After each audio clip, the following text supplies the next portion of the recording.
At first light, before the heat has settled on the ground and before the parrots begin their restless feeding chatter, a sound rises out of the river gums. It begins as a low, uneven chuckle, a scratch of sound that could almost be mistaken for a mammal's cough. But in seconds it swells into something far more commanding, a rolling, riotous laugh that carries through the canopy and spills across the open woodland beyond. The kookaburra's voice is one of Australia's most familiar natural signatures, instantly recognizable even in the noisy fabric of suburban life. But to treat it as a curiosity, as a bird with a human-like laugh, is to miss its true purpose. This call is not entertainment. It is architecture, drawn in sound. It is a territorial marker, a vocal fence post that carves out the invisible borders of a bird's domain. Kookaburras live at the crossroads of ecosystems. They occupy the edges where thick riverbank vegetation breaks into grazing pasture, where suburban lawns meet scattered trees, where dense eucalyptus stands open into patches of sunlight. These liminal places are not accidents of geography, they are strategic strongholds. The trees provide perching platforms, high ground from which to launch their heavy-set bodies into the air or drop like stones onto unsuspecting prey. The open ground beneath is a stage for hunting. Lizards, snakes, small mammals and insects moving between sun and shade. And the river corridors that lace through these habitats act as amplifiers, carrying the kookaburra's voice down natural sound channels where rival families or potential intruders are certain to hear it. The landscape is both larder and loudspeaker. Sound is currency in the dawn chorus.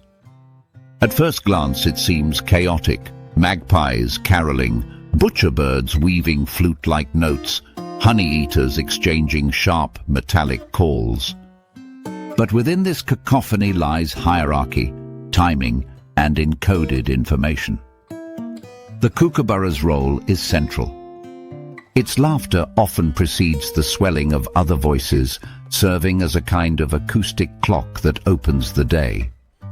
Families of kookaburras engage in duets and trios that merge until they seem like a single larger bird.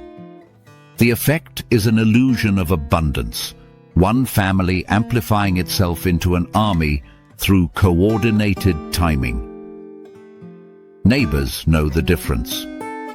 To a human ear, one chorus might sound much like another, but to a rival bird on the far side of the creek, those overlapping voices tell a precise story. How many individuals are present, how tightly bonded the group is, how vigorously they can defend their range.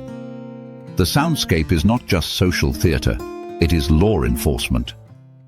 When a hawk cuts low across the treetops, or when a goanna scales a trunk in search of eggs, the kookaburra's laugh transforms into an alarm system. Their calls change pitch, delivered in rapid bursts, drawing the attention of every bird within earshot. Magpies, currawongs, and smaller species respond not because they are altruistic, but because they share the risk. A predator that threatens kookaburra nestlings threatens theirs as well. In these moments, the kookaburra becomes a signal hub, broadcasting danger and setting in motion a temporary alliance of otherwise competitive species.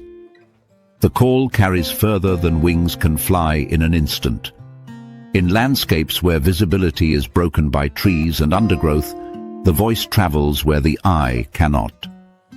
This dependence on sound as a survival tool is a product of both physiology and environment. Kookaburras are kingfishers by lineage, though unlike their water-diving relatives, they have traded fish for terrestrial prey and riverside vegetation for broader woodland margins. Their squat bodies and heavy beaks are ill-suited for soaring flight. They are ambush hunters, relying on patience and short bursts of power rather than sustained aerial chases. This means their territories must be carefully defended. They cannot simply move elsewhere if competition becomes too fierce. Their energy economy demands a secure patch of land where prey is abundant and predators are monitored. To maintain that, they wield their laugh like a barrier, a line drawn in invisible ink but shouted in unmistakable volume. Whoever controls the loudest, most consistent voice effectively enlarges their territory without expending the energy of constant patrol. Volume, then, equals territory. This is not just metaphor but measurable biology. Studies of bird territoriality show that acoustic dominance, calling more frequently, more loudly, and in more coordinated fashion, correlates strongly with the physical extent of a group's foraging range.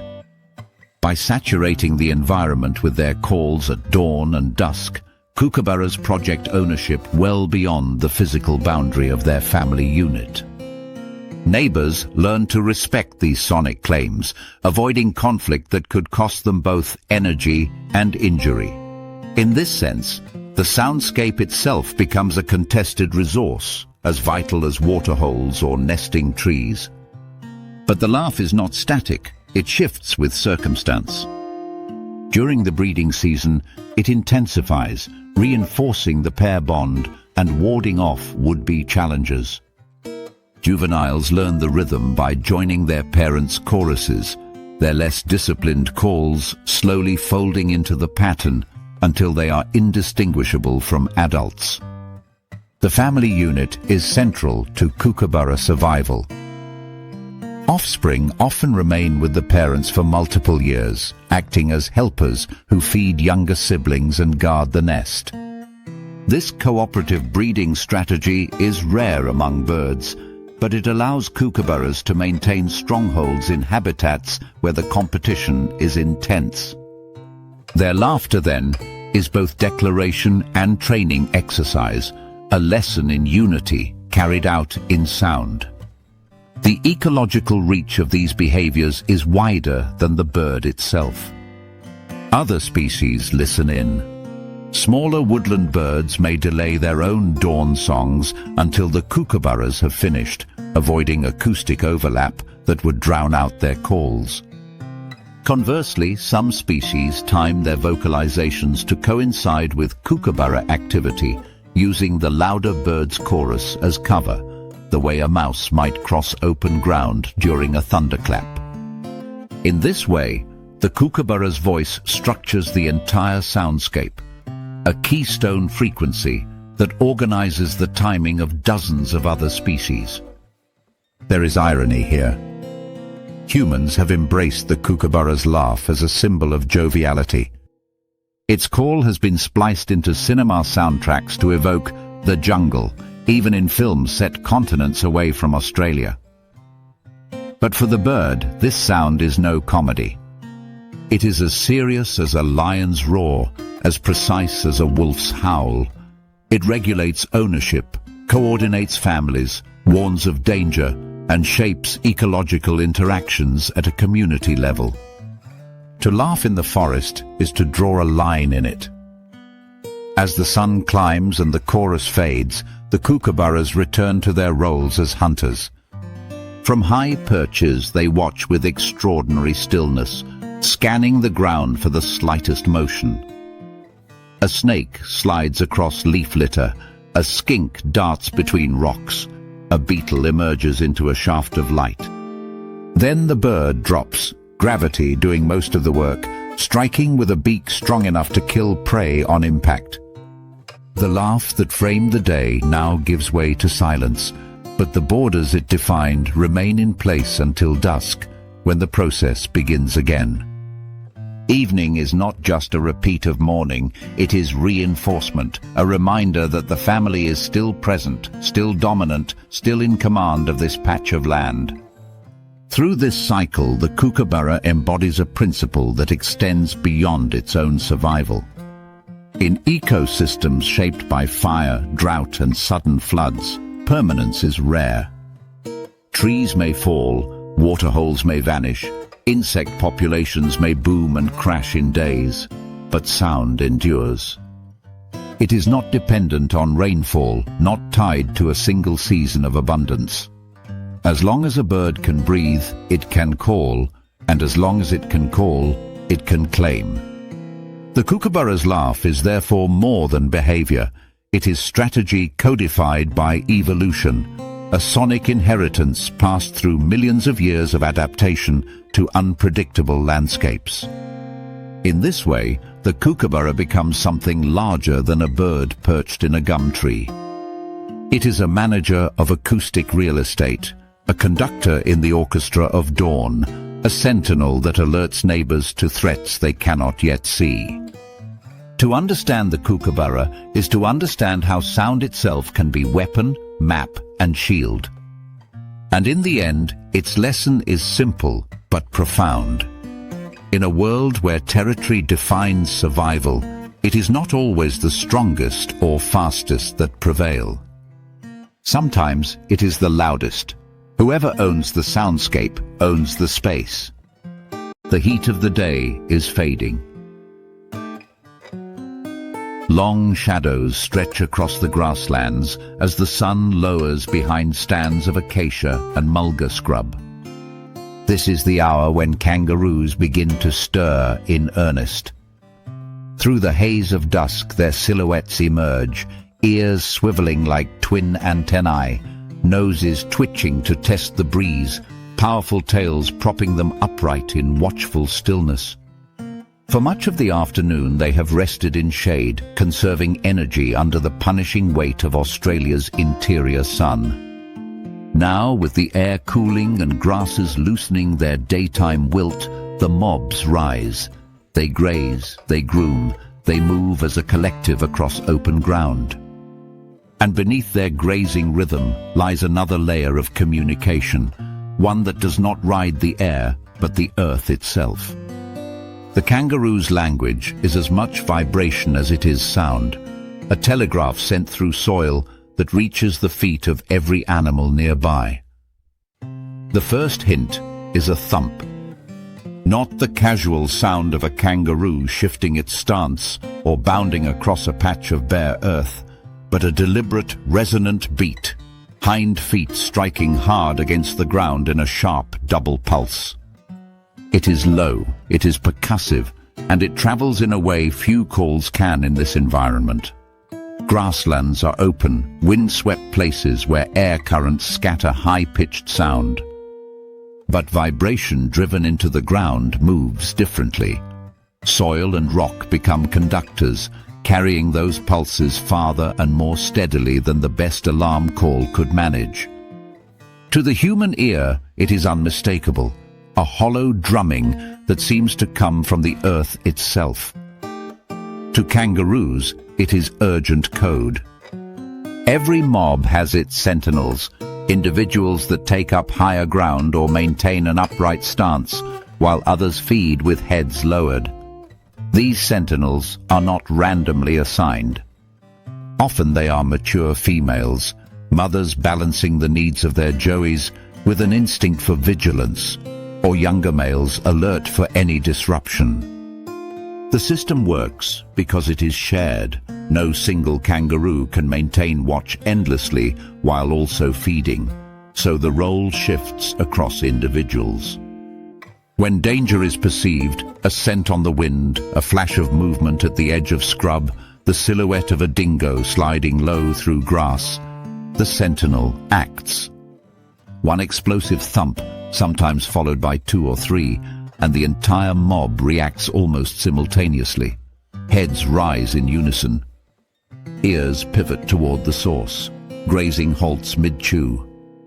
In less than a second, an entire field of animals transforms from relaxed to rigid, attuned to an unseen threat. The physics of this communication matter. Low-frequency vibrations penetrate soil more effectively than higher-pitched sounds carried through air. Studies in bioacoustics have shown that ground-based signals, whether produced by elephants, mole rats, or kangaroos, retain integrity over longer distances in open habitats where wind and atmospheric conditions degrade airborne calls. In the kangaroo's world, where visibility may be interrupted by undulating landforms and tall grass, a message that can be felt through the ground gives the mob a sensory advantage. Their strong hind limbs, evolved for hopping economy, also become tools for seismic broadcasting. It is no coincidence that the most powerful part of their body doubles as their loudest instrument. But thumps are not the only code in play. Kangaroos communicate in a suite of subtler gestures, ear flicks, posture shifts, tail angles that transmit meaning within a smaller radius. An ear cocked backward signals attention to something behind the group. A sudden upright stance, tail pressed firm to the ground, is not rest but readiness, a poised body coiled to flee. These signals are amplified by context. A mob member raising its head without tension does not alarm others, but combine the same motion with a foot thump from a sentinel, and the message is clear. Danger is real. Danger is immediate. The layering of signals creates redundancy, reducing the risk of false alarms in an environment where fleeing comes at a cost. That cost is central to kangaroo survival. Flight is not a trivial act. A grey kangaroo covering open country can reach speeds over 50 kilometers per hour, each bound covering more than 6 meters. This power is metabolically efficient in the long run. Elastic tendons in their legs act like springs, recycling energy with each hop. But the acceleration itself, the decision to abandon grazing and launch into full escape, consumes energy reserves that must be carefully managed in arid landscapes, where food is patchy and water scarce. A kangaroo cannot flee every time the grass rustles or a crow's shadow passes overhead. The calculus of survival demands restraint. Thus, the mob relies on collective decision-making, where the signals of one trusted sentinel weigh heavily and the group's reaction is calibrated according to urgency. If the warning is uncertain, many kangaroos will freeze, ears tuned, bodies taut, muscles ready, waiting for confirmation. Only when the threat sharpens do they commit to the costly act of flight. This decision-making process reveals a deeper truth about mob dynamics. Each individual kangaroo operates within a feedback system, its behavior influencing and being influenced by others around it. A single sentinel's thump triggers a chain reaction, not because every kangaroo independently verifies the threat, but because evolution has tuned them to respond as a collective. The cost of ignoring a true alarm, a dingo penetrating the mob before they move, is far greater than the cost of occasional false alarms. In this way, natural selection has shaped a communal vigilance network where trust in the signaler outweighs personal hesitation. The ground telegraph is not just information, it is consensus, forged in milliseconds. The ecological consequences of this system ripple outward. Kangaroos shape grassland dynamics, not only through grazing but through movement. A mob fleeing across a paddock compacts soil, disperses seeds stuck to their fur, and influences the behavior of other animals sharing the habitat. Ground foraging birds flush at the thunder of their bounds, wallabies retreat deeper into cover. Even predators adapt their strategies around these communication systems. Dingoes, intelligent and persistent, often attempt stealthy approaches designed to avoid triggering the thump. They may test the edges of mobs, probing reactions, or work cooperatively to distract sentinels. Yet the kangaroo's vigilance is formidable. Survival in these landscapes depends not on winning every chase, but on avoiding them altogether. For a predator, detection before the first sprint often means failure. The kangaroo's signaling is also tuned to environment. In dense woodland, where vibration may be muffled by roots and uneven ground, visual cues take precedence. But in the open expanses of grassland and scrub, the core habitat for large grey kangaroos, the soil is firm, continuous, and ideal for seismic transmission. This dual reliance on visual and seismic signaling highlights the adaptability of the species, allowing mobs to persist across a wide geographic range from coastal plains to inland deserts. It also underscores how deeply their communication is integrated with the physical properties of their environment. They are not just living in the landscape, they are speaking through it. The physiology that enables this system is remarkable in itself. The kangaroo's ears are not only large but highly mobile, rotating independently to triangulate sound sources. Their hind feet, elongated and muscular, end in pads that make powerful contact with the ground, optimized for both propulsion and drumming. The tail, often underestimated, acts as a stabilizing third limb, allowing the animal to rear upright without toppling while it delivers a forceful foot thump. Every feature of their body, from ears to tendons to tail, plays a role in both locomotion and communication. As dusk deepens, the mob begins to spread, individuals drifting toward favored feeding grounds. The sentinels remain, scanning the horizon, ears rotating, nostrils flaring. Somewhere in the distance, a thump rings out, faint but distinct. Instantly, dozens of heads lift, posture shifts ripple like a wave through the field. The danger may be far, perhaps only a fox slinking along the fringe, but the message is received. In that instant, the mob is one organism, hundreds of ears and eyes focused by a single beat of earth. When the moment passes, they lower their heads again, resuming the ancient business of grazing, energy conserved until it is truly needed. The kangaroo's ground telegraph is a reminder that survival is not only a contest of strength or speed. It is a contest of awareness, of perceiving threats early, of sharing information efficiently, of balancing energy spent on vigilance against energy spent on escape. In this balance lies the endurance of one of Australia's most iconic mammals, a species that has thrived across landscapes as unforgiving as deserts and as fertile as river plains. The system rule is simple but profound. Low-frequency beats travel farther than calls in windy open country. In mastering this truth, the kangaroo has turned the very ground beneath its feet into a communication network, one that has carried mobs safely across millennia of predators, droughts, and fires. Their thumps are not random. They are signatures etched into the earth, coded warnings that bind the mob together. In the silence of the grasslands, when the wind carries scent farther than sound, a kangaroo's message arrives through the soil, steady and undeniable. The earth itself becomes the wire, the mob the receiver, and survival the unbroken signal. The Australian plains at midday shimmer with heat. Air rises from the ground in invisible columns, bending the horizon into a wavering mirage. For most animals below, the glare is punishing, the hours spent in shade or stillness to conserve water. But for one species, this is the moment of greatest advantage.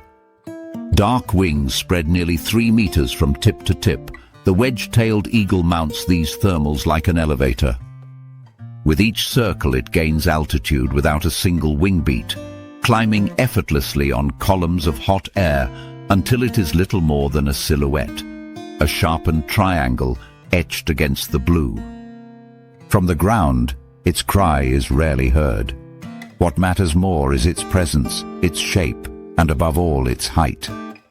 To every creature below, From lizards sunning on rocks to kangaroos grazing in the open, the eagle's silhouette is a signal that travels faster and farther than any call ever could. The wedge-tailed eagle is Australia's largest bird of prey, a raptor whose power lies not in sudden appearance, but in visibility. Unlike owls, which rely on stealth, or goshawks, which burst from cover, the eagle's dominance is announced from the sky itself. It is a siren not of sound but of sight. Small marsupials glance upward with nervous pauses in their feeding. Ravens alter their foraging when an eagle begins to circle, shifting closer to cover where escape routes are clearer. Even kangaroos, too large to be typical prey, raise their heads in cautious synchrony when the eagle hangs low in the sky.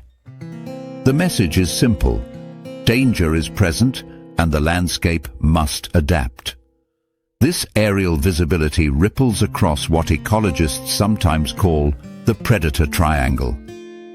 At its apex is the eagle, dominant by size, sight, and reach.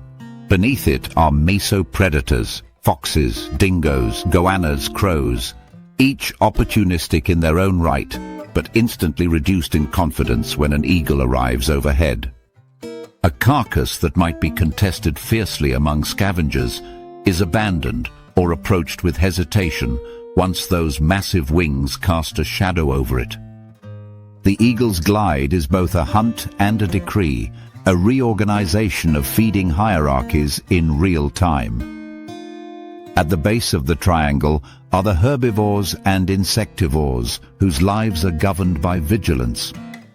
To them, the eagle is less a participant in competition and more a force of nature, one that recalibrates the rules of space with nothing more than its presence. The mechanics of this communication are biological as much as ecological. A wedge-tailed eagle's eyesight is extraordinary, equipped with double foveae in each retina, allowing it to focus simultaneously on forward and lateral fields. From hundreds of meters in the air, it can resolve the movement of a rabbit darting from cover or a crow tugging at roadkill. Yet what is rarely considered is how this same vantage point reverses the equation. The eagle itself becomes a signal visible to prey and competitors alike across vast distances. In open country, line of sight is more reliable than sound. A kangaroo cannot always hear a dingo's tread, but it can always see an eagle's silhouette against the empty sky. That visual prominence does not diminish the eagle's hunting prowess, it refines it. Rather than chasing every opportunity, wedge-tailed eagles conserve energy by exploiting predictability. They know that carrion along road corridors draws scavengers and live prey alike. They know that weakened kangaroos in drought time linger too long at waterholes, exposing themselves to aerial detection. By circling high, they not only search but also unsettle, driving smaller predators into rash decisions that reveal hidden food. An eagle's glide, therefore, is more than locomotion. It is manipulation of the ground below, shaping behavior through presence alone. The thermals themselves are integral to this strategy. Rising air allows the eagle to soar for hours with minimal effort, conserving calories in environments where prey may be spread thin across great distances. Thermoregulation also plays a role.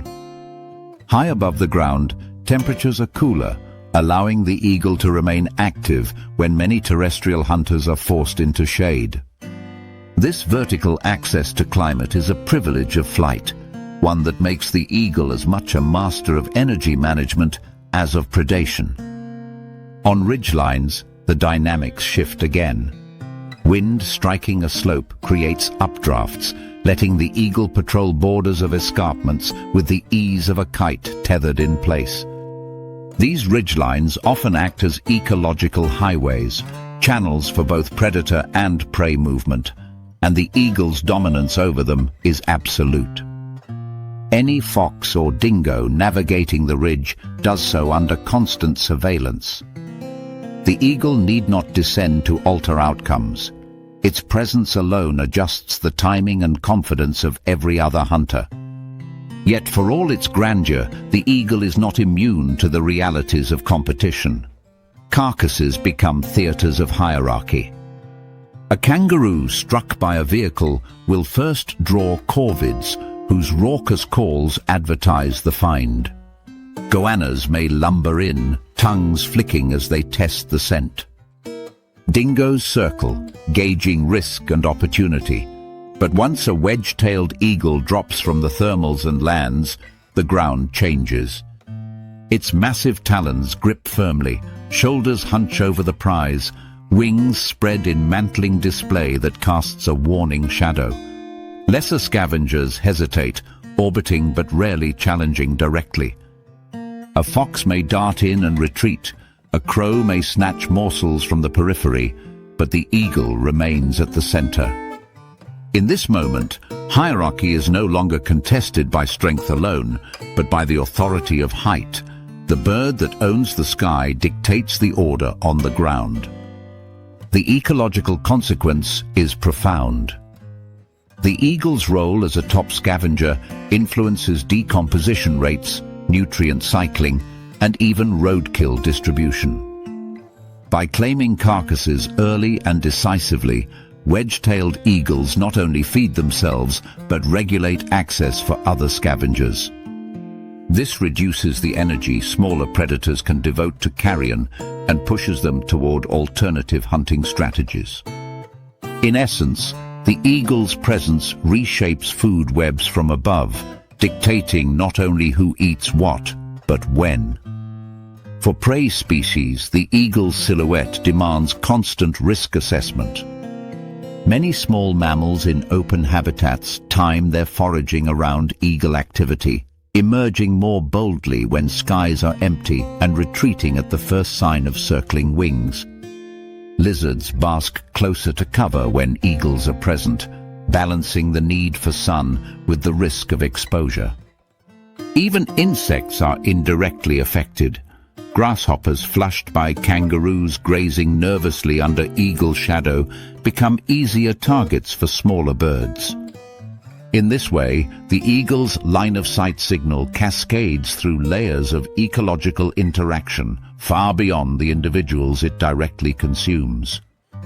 Curiously, the eagle's voice itself is modest. Its calls, thin whistling cries, lack the authority of its silhouette. To human ears, they may even sound weak, incongruous with the bird's size. But this only underscores the rule. For wedge-tailed eagles, height and glide path speak louder than calls. They do not need to roar like lions or laugh like kookaburras. Their authority is written in geometry: how high, how steady, how directly they circle above. Evolution has shaped them into visual sirens, creatures whose language is altitude and whose dominance is broadcast by shadow. And yet, there is vulnerability in visibility. Eagles themselves are watched. Humans have long interpreted their silhouettes as omens, once persecuted as threats to livestock, now revered as icons of wilderness. For kangaroos, a high eagle means safety, its distance too great for attack. For a lamb, the same bird dropping lower may spell danger. This ambiguity is part of the eagle's power. It is never entirely absent, never entirely predictable. Its silhouette is both reassurance and threat, the same shape meaning different things depending on height and context. As the day wanes, thermals collapse and the eagle descends toward ridgelines, perching on a dead tree that overlooks kilometers of plain.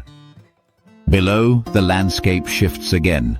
Kangaroos resume grazing, crows return to roadkill, dingoes prowl with more confidence. The siren has fallen silent. But tomorrow, when the heat rises and columns of air begin to spiral upward once more, the eagle will ascend again, drawing invisible lines across the sky that every creature below will read and interpret. In the end, the wedge-tailed eagle demonstrates a principle that extends beyond predator-prey relationships. Communication is not always sound. Sometimes it is geometry, posture, presence. Sometimes it is the very physics of height, the inescapable visibility of a form against an empty sky. For the animals that share its range, survival depends on reading these signals accurately and instantly. And so the eagle becomes more than a hunter. It becomes a herald, a sky-born siren whose glide path dictates the tempo of life below. Whoever commands the sky commands the land. At the edge of a eucalypt forest, where leaf litter piles in shifting drifts and shafts of sun spotlight patches of open ground, a small mound rises from the soil. To the casual eye, it seems unremarkable, just another swelling of dirt scattered with bark fragments and twigs.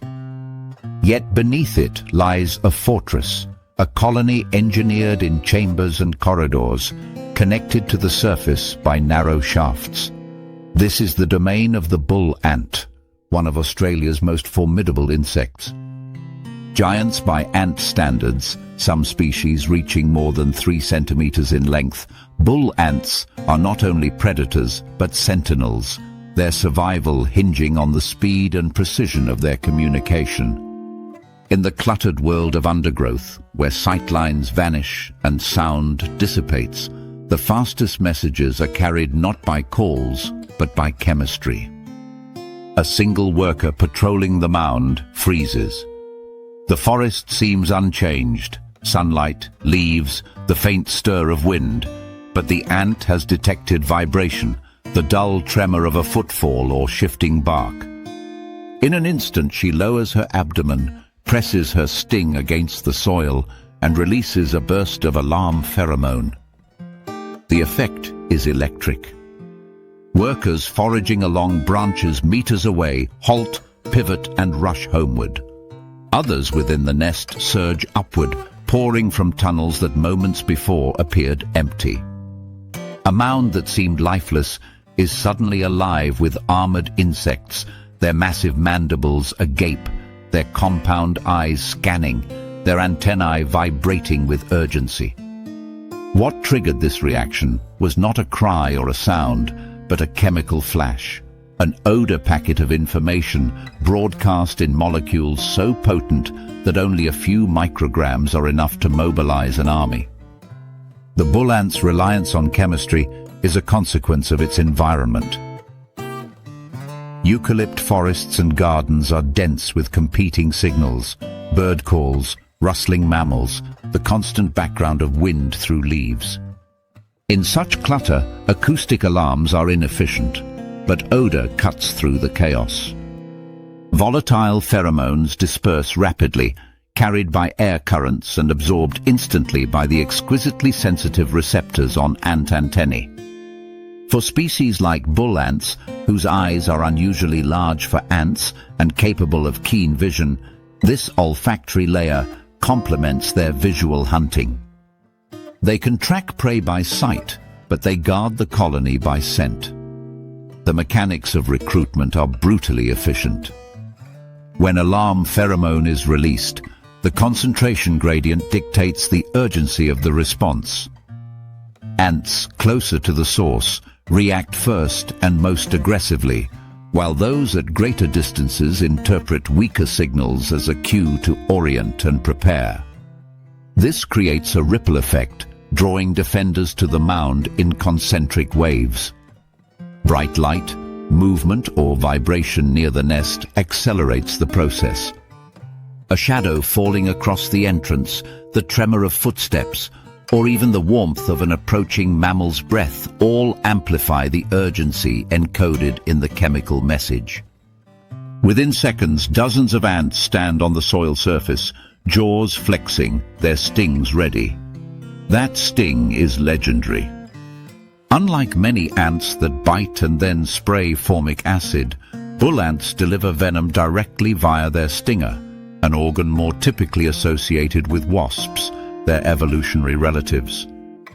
The venom contains a cocktail of peptides and formic acid capable of producing intense pain in vertebrates and paralyzing smaller prey outright.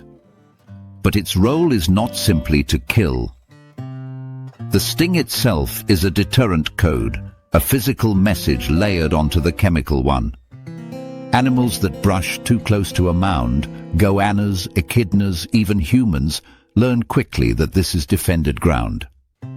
Pain becomes pedagogy, teaching potential threats to keep their distance in the future.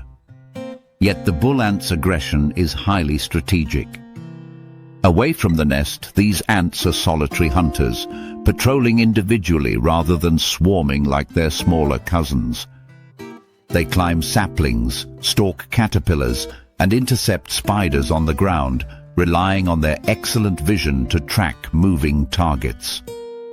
Their eyes, unusually large among ants, allow them to detect prey several meters away and pursue it in short bursts.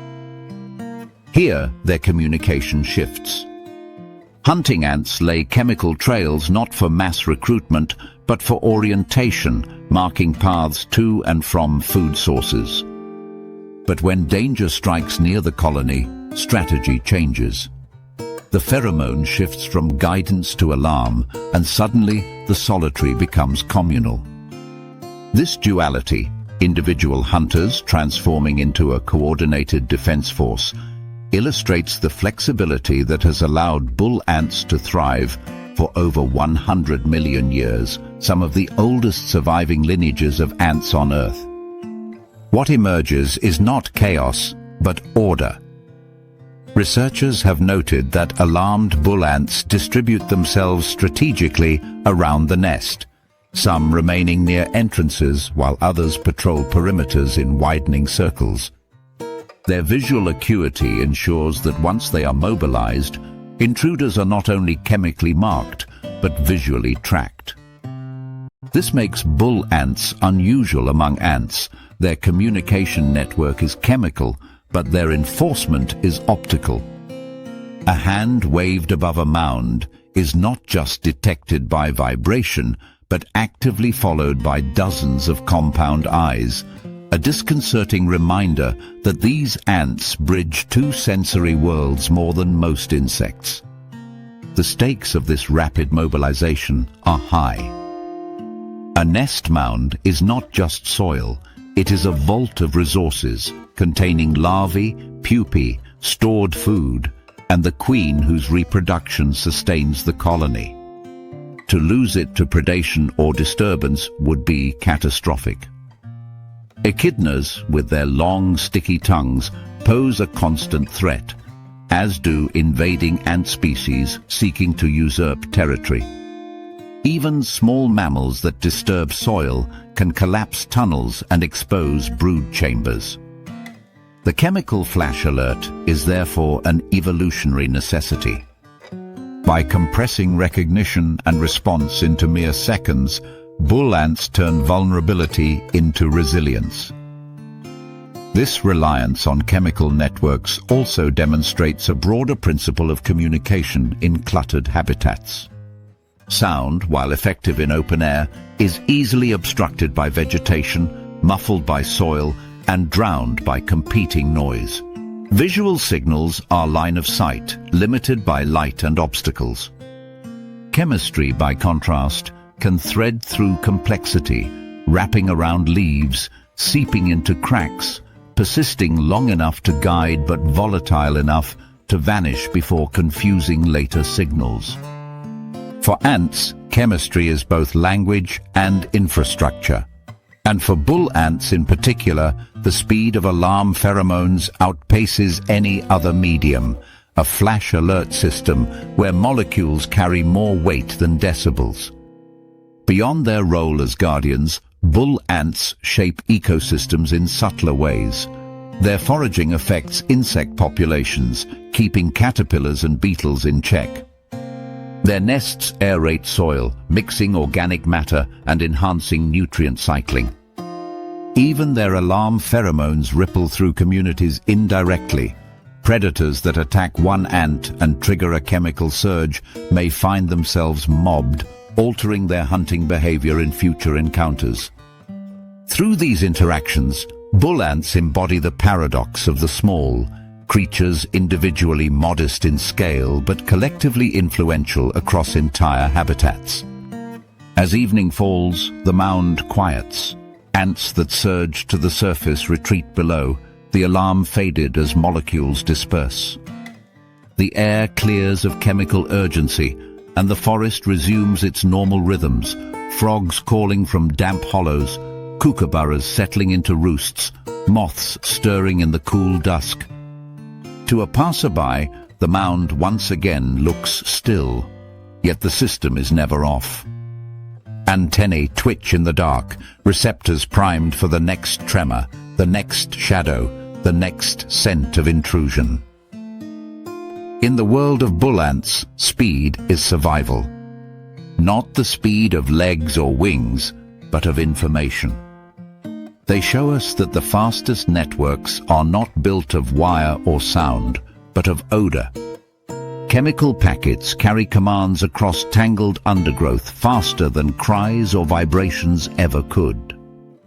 To step too close to a mound is to enter an invisible web, one in which your presence is instantly broadcast, your movement measured in molecules, and your welcome decided by an ancient code of chemistry. The lesson is as stark as it is elegant. In cluttered habitats, sound falters, vision fails, but scent never lies. Whoever controls the chemical channel controls the ground. And the bull ant, with its flash alerts and venomous enforcement, has mastered this network for over 100 million years. An empire of molecules hidden beneath a humble mound of dirt.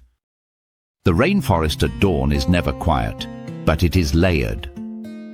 Cicadas pulse in erratic waves, frogs trade calls from hidden pools, and birds scatter their notes through the canopy in rapid succession. Yet, beneath the treble lies something deeper, a register felt more than heard. Along a narrow gully lined with fan palms and strangler figs, the undergrowth shudders with a bass vibration. It lingers in the chest, an atmospheric pressure rather than a distinct sound, as though the forest itself is resonating. This is the voice of the cassowary, a bird as tall as a man, clad in black quills and crowned with a keratin casque that gleams in the dim light. Its call is among the lowest of any bird on Earth, a subsonic rumble that penetrates dense vegetation where higher pitches are absorbed or scattered. For creatures living in these forests, the cassowary's boom is not only a warning but a mapping device, a subwoofer that defines corridors, choke points, and ownership in the green labyrinth. Cassowaries are rainforest architects as much as inhabitants. Their presence is tied to fruiting trees, where figs, laurels, and palms drop their bounty in concentrated patches. These sites become nodes of activity, feeding stations not just for cassowaries, but for pigeons, bats, and rodents. Yet when a cassowary claims a fruit tree, the rules change. Its towering frame, dagger-like claws, and explosive speed mark it as one of the few terrestrial animals in the rainforest that no predator challenges lightly. But brute force alone does not regulate the flow of traffic. Instead, cassowaries rely on a mix of posture and sound. The casque tilts forward, neck stretched tall, and a low-frequency rumble rolls outward. Infrasound passes through the dense understory like seismic waves, warning others long before they come within sight. The message is clear, the path is taken, the fruiting ground is claimed. Low notes are evolution's solution to clutter. In rainforests, high-pitched calls are quickly smothered by leaves, vines, and trunks, fading within meters.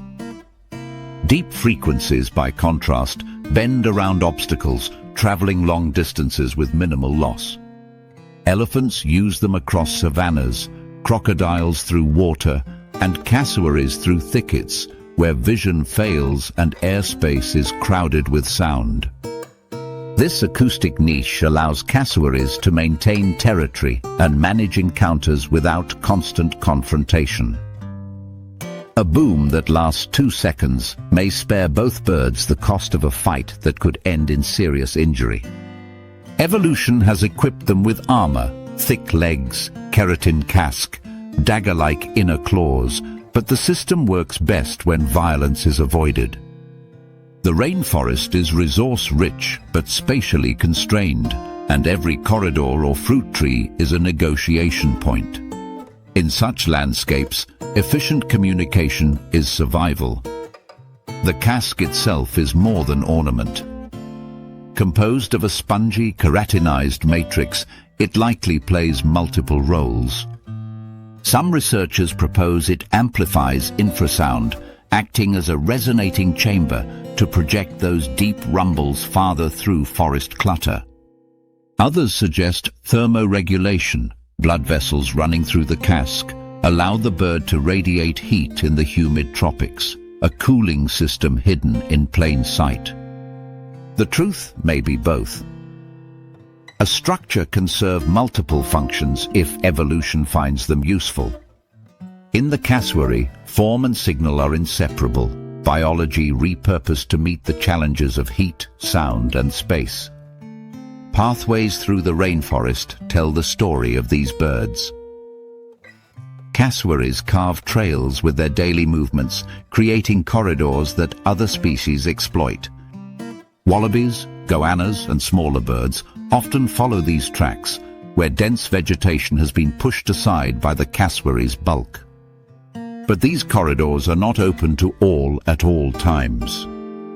A booming note at one end of a trail can freeze traffic, sending smaller animals scattering into cover. Even without direct conflict, the cassowary manages the flow of life through space.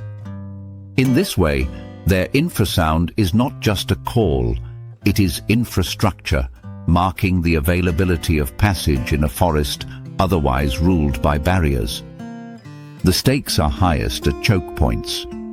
Gullies and creek crossings, narrow ridgelines and fruiting trees act as magnets for activity, forcing encounters between animals. For two cassowaries meeting at such a site, the confrontation begins long before physical sight. Each listens for the low pulses of the other, measuring proximity and intent.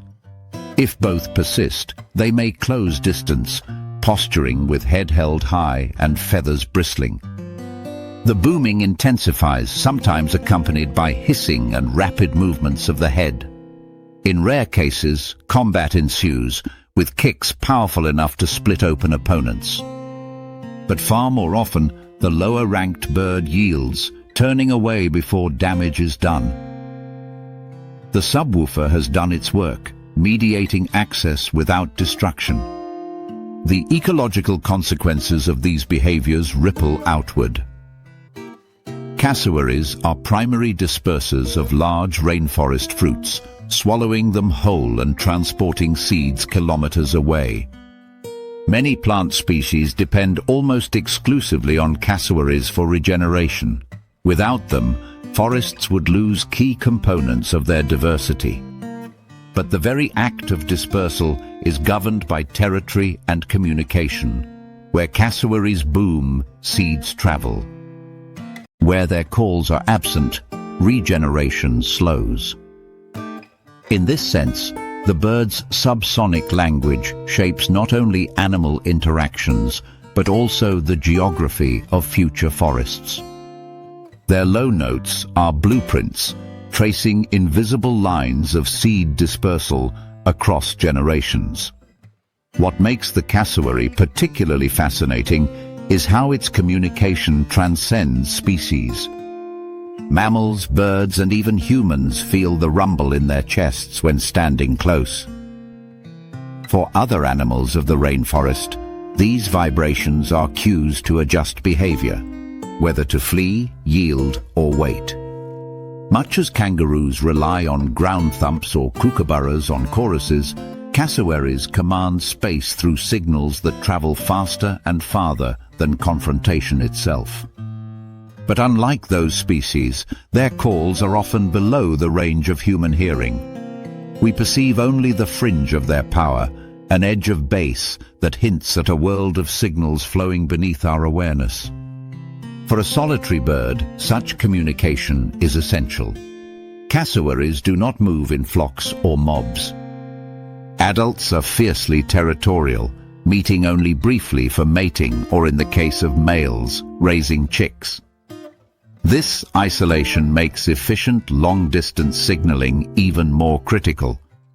To maintain spacing, avoid needless conflict, and manage access to resources, they must broadcast their presence into a crowded soundscape. Their infrasound achieves precisely that, a low-frequency handshake with unseen neighbors, part warning, part map, part negotiation. As rain thickens in the canopy, drumming leaves mask the smaller calls of frogs and insects. Yet the cassowary's boom cuts through unimpeded, traveling farther now in the damp, heavy air.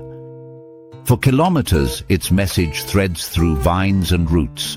This corridor is claimed, this fruit tree occupied, this space spoken for. A language older than human memory, carried not by voice as we know it, but by vibration at the edge of perception. In the end, the cassowary embodies a principle of rainforest life. In places where visibility is short and soundscapes are crowded, communication must dive deeper. Low notes penetrate clutter. They bend around obstacles, linger longer, and reach farther than any cry or whistle. The cassowary has turned this truth into a survival strategy, mapping safe corridors through sonic architecture as much as physical movement. To walk the rainforest is to walk inside its acoustic design, corridors carved not just by bodies, but by bass. For those who encounter the cassowary, the lesson is visceral. Before you see it, before you even hear it, you feel it. The bass rumble rolling through soil and chest, announcing presence and territory in a voice that belongs as much to the forest as to the bird itself. The cassowary is not only a guardian of fruit and seed, but of sound, an engineer of pathways written in vibration. Whoever controls the low notes controls the corridors. And in Australia's rainforests, the cassowary is the reigning subwoofer of the green world. The ocean's surface is deceptive. It appears silent, reflective, a mirror of sky broken only by the rise of a fin or the roll of a wave. But beneath the glitter lies an acoustic universe, a domain where sound does not vanish quickly into air, but carries vast distances, threading through currents and temperature layers like an invisible web. In these waters, sound is not background, it is structure, map, and lifeline. And few voices shape it more profoundly than the humpback whale. Each winter, as the southern hemisphere tilts toward cold, humpback whales leave Antarctic feeding grounds, their vast bodies driven by the imperative to migrate northward along Australia's coasts. East and west, two great streams move like braided rivers, one flowing up the Queensland coast toward the Great Barrier Reef, the other threading past Western Australia toward warmer calving bays. These routes are not arbitrary. They are inherited corridors, acoustic highways embedded in whale culture. Along them, whales exchange more than proximity. They exchange sound, an ongoing broadcast that carries not just identity but information, weaving together pods scattered across hundreds of kilometers. The mechanics of this broadcast are astonishing. Male humpbacks compose and sing complex songs, sequences of notes arranged in units, phrases and themes that repeat and evolve through the season. Unlike bird calls, which often remain stable, whale songs are fluid. Themes are added, dropped or modified, and the changes spread eastward like a cultural wave, one population after another, updating in near unison. It is as though the ocean itself is a recording studio, constantly remixing its score. This transmission relies on physics. Low-frequency sound propagates with little attenuation, traveling dozens, even hundreds of kilometers in favorable conditions. A singer off Hervey Bay can reach listeners far beyond visual range, embedding his voice into a collective chorus that stretches across an entire migratory corridor. To us, whale song is often described as haunting or beautiful, but to the whales it is more than art. It is infrastructure. It structures social interactions, advertising presence, fitness, and identity. Females with calves use these choruses as acoustic maps, gauging density of males and adjusting their routes accordingly. A mother moving through shallow bays may steer wide of areas where songs overlap intensely, reducing the risk of harassment while her calf gains strength. Conversely, males adjust their positions in relation to other singers, creating spacing that maximizes their reach without saturating the environment. Each decision, each movement, is guided by soundscape geometry. But whales do not sing in a vacuum. Their acoustic space is crowded. Boats, shipping lanes, and sonar add competing noise, sometimes overlapping with the very frequencies humpbacks use most. For a mother with a calf, this collision of signals has consequences. A distorted soundscape may mask male songs, forcing her to surface more often to reorient visually, exposing her calf to predators and fatigue. Orcas exploit these uncertainties. Opportunistic hunters, they listen for changes in surfacing rhythm and the confusion that boat noise can bring, using acoustic chaos to mask their approach. In this way, the stakes of whale communication extend beyond mate attraction or cultural tradition. They shape survival at the level of mothers and young. The predator-prey dynamic sharpens this further. Orcas, apex predators of the sea, are keen eavesdroppers. They track humpback vocalizations to locate pods, particularly targeting calves. Yet humpbacks are not passive victims. Adults have been documented intervening against orcas, even protecting unrelated species like seals or grey whale calves, their massive bodies and thunderous tail slaps disrupting hunts.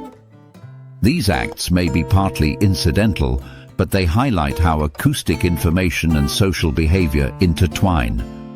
A song that reveals presence may invite risk, but it also recruits allies.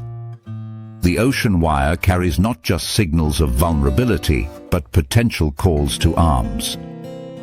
The seasonal evolution of songs reflects a cultural phenomenon unique among non-human species.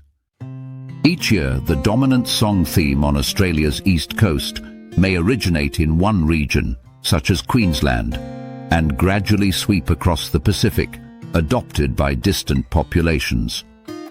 This rolling change suggests that whales are listening actively, updating their repertoires the way humans might adopt new music. It is a cultural contagion, spread pod to pod, carried by low-frequency signals over immense distances. What begins as one male's motif can, within a year or two, echo across an entire ocean basin. The effect is staggering. Tens of thousands of individuals, many never meeting directly, connected through a shared acoustic culture. Physics governs the efficiency of this system. Sound in water travels nearly 5 times faster than in air, and at low frequencies can cover hundreds of kilometers before fading. Temperature gradients and salinity layers bend sound into channels, so-called SOFAR, sound fixing and ranging layers, that act like undersea wires, funneling acoustic energy across vast distances. Humpbacks exploit these channels instinctively. Their calls are tuned to frequencies that travel efficiently, embedding their voices in the fabric of the ocean's natural communication network. It is no exaggeration to say that the whales are wired into the planet itself, using the physics of seawater as their telephone lines. The ecological implications are immense. Migration is not just physical travel, it is acoustic coordination. Pods do not move in isolation, but as participants in a shared soundscape, gauging the density and distribution of conspecifics through song. Where choruses are strong, movement slows. Where they fade, pods may accelerate or alter course. This creates a dynamic highway, its lanes shaped not by landmarks, but by who hears whom. Sound decides where whales cluster, rest, or court. In this sense, song is not decoration, but cartography. It maps the living geography of whale movement across thousands of kilometers, and yet the wire is fragile. Human interference, engine noise, seismic exploration, naval sonar introduces static. These intrusions can shorten communication range, forcing whales to repeat calls, increase volume, or alter frequency. Some studies suggest this raises energetic costs, potentially affecting migration timing or reproductive success. For animals that depend on long-distance communication, noise pollution is not a nuisance, but an existential threat. The more static in the system, the more frayed the highway becomes. Mothers with calves are especially vulnerable, needing quiet corridors where the balance of energy, rest and vigilance is most precarious. Still, humpbacks remain resilient. Populations once driven to near extinction by whaling have rebounded dramatically along Australia's coasts. Their numbers a testament to both international protection and biological tenacity. Their songs, once nearly silenced, now again saturate migration lanes, filling the sea with rolling, layered choruses. In them, scientists hear not only the return of a species, but the persistence of an ancient network. To listen is to hear continuity across generations, a living tradition carried forward in notes as fluid as the waves themselves. As dusk settles over the ocean, the surface quiets, but beneath, the broadcast continues.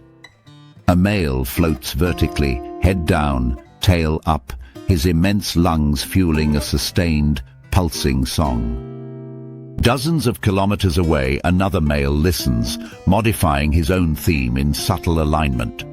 A female with a calf adjusts her surfacing interval, steering wide of the densest choruses. And somewhere, in the deep, orcas trace the soundscape for opportunity. All are participants in a web spun from sound, each movement tuned to signals that travel faster and farther than sight could ever manage. The humpback whale is more than a singer. It is a wire in the ocean, a living transmitter that threads pods, populations and generations into a connected whole. Its songs do not merely fill space, they define it, shaping where whales travel, when they rest, and how they survive. In the end, the rule is clear. Signal range shapes movement. Who hears whom decides where the highway runs.